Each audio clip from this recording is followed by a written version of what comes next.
नमस्कार, मैं अंशुल शुक्ला अविरल टाइम्स में आपका स्वागत करता हूं। आइए डालते हैं एक नजर आज की प्रमुख खबरों पर। ब्रिटिश सरकार ने कहा कि अश्लील डीप के फेक कंटेंट बनाने वाले लोगों को नए कानून के तहत मुकदमे का सामना करना पड़ेगा। ब्रिटेन सरकार इस संबंध में जल्द ही कानून बनाने जा रही है। यह विधेयक इस समय संसद के समक्ष विचाराधीन है। नए कानून के तहत बिना सहमति के डीप फेक कंटेंट बनाने वाले लोगों को मुकदमा और भारी जुर्माने का सामना करना पड़ेगा। विधेयक में प्रस्तावित संविधान के अनुसार अगर डीप फेक का प्रसार हो जाता है तो दोषियों को जेल की सजा हो सकती है। दुनिया का सबसे मशहूर रेगिस्तान दरिया बन गया है। संयुक्त अरब अमीरात में बीते 2 दिन से इतनी भारी बारिश हो रही है कि दुबई में बाढ़ आ गई है। अबू धाबी, कतर, बहरीन में भी हालात खराब हो गए हैं। दुबई शहर में तो समुद्र जैसा नज़ारा देखने को मिला है। सड़कें, कारें, जहाज सब पानी में डूबे दिखे हैं। एयरपोर्ट, मेट्रो स्टेशन, मॉल में पानी भर गया है। बात अगर चीन की करें तो चीन की आक्रामकता को काउंटर करने के लिए भारत तेजी से अपनी सैन्य क्षमताओं को बढ़ा रहा है और इसी के तहत भारत ने साल 2021 में अपने तीसरे स्वदेशी परमाणु संचालित आक्रमण पनडुब्बी लॉन्च की थी। लेकिन अब लेटेस्ट सैटेलाइट तस्वीरों में समुद्र के अंदर भारत का यह एक्सटेंडेड पनडुब्बी देखी गई है, जिसका कोड नेम S4 है, जिससे इस संभावना पर जोर दिया गया है कि भारत सरकार ने चुपचाप बिना किसी शोर शराबे के इसे भारतीय नौसेना में शामिल कर लिया है।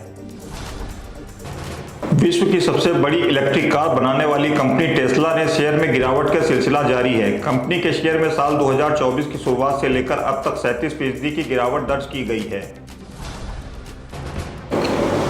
आज देश भर में रामनवमी का पर्व बड़ी धूमधाम से मनाया जा रहा है। ऐसे में अलौकिक राम मंदिर में रामनवमी का मुख्य पर्व आज पहली बार मनाया जाएगा। यह पहली रामनवमी भी ऐतिहासिक होगी। इस पर्व पर रामलला के प्रकाट्य बेला में मध्याह्न भगवान के ललाट पर सूर्याभिषेक हुआ। तकरीबन 4 मिनट तक रामलला की मूर्ति के मस्तक पर सूर्य तिलक रहा। सूर्य तिलक की रोशनी रामलला की इस तरह पड़ी कि मानो भगवान के राम को सूर्य तिलक लगाया गया हो। भारत की ताज़ा जनसंख्या पर यूनाइटेड नेशन पॉपुलेशन फंड ने रिपोर्ट जारी की, जिसके मुताबिक भारत दुनिया का सबसे ज़्यादा जनसंख्या वाला देश बन गया है। भारत की पॉपुलेशन 144 करोड़ हो गई है। इसमें 24% आबादी 0 से 14 साल से कम उम्र की है। इस रिपोर्ट में यह भी अनुमान लगाया गया है कि भारत की आबादी आने वाले 77 सालों में दोगुनी हो जाएगी। आगामी लोकसभा चुनाव में कैंपेन को लेकर आम आदमी पार्टी ने वेबसाइट लॉन्च की। आप नेता सांसद संजय सिंह, आतिशी, सौरभ भारद्वाज और जैस्मिन शाह ने प्रेस कॉन्फ्रेंस कर वेबसाइट लॉन्च की।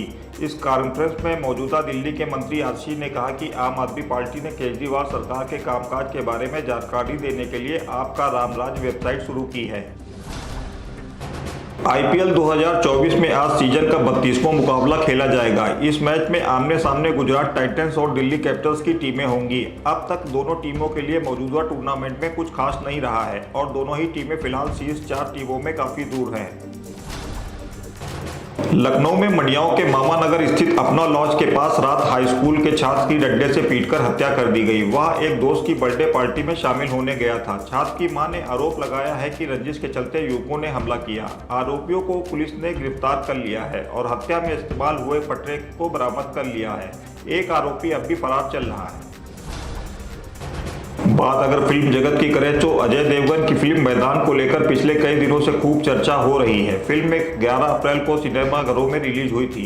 फिल्म ने पहले दिन में जबरदस्त कमाई की है। यह फिल्म भारतीय फुटबॉल के इतिहास के एक सच्ची घटना पर आधारित है। मैदान का 6 दिन में कुल कलेक्शन अब तक 25.15 करोड़ रुपया हो गया है। अंतर्राष्ट्रीय बुलियन वायदा मार्केट में निवेशकों और सटोरियों की सक्रियता के चलते सोने और चांदी की कीमतों में बढ़त का सिलसिला जारी है। भारत की अर्थव्यवस्था 2024 में 6.5% बढ़ने का अनुमान है। संयुक्त राष्ट्र की एक रिपोर्ट में यह बात कही गई है। रिपोर्ट में कहा गया है कि बहुराष्ट्रीय कंपनी अपनी आपूर्ति श्रृंखलाओं में विविधता लाने के लिए देश में अपनी विनिर्माण प्रक्रिया का विस्तार कर रही हैं, जिसका भारतीय निर्यात पर सकारात्मक प्रभाव पड़ेगा। ऐसे ही ताज़ा खबरें देखने के लिए जुड़े रहें अविरल टाइम के साथ। धन्यवाद।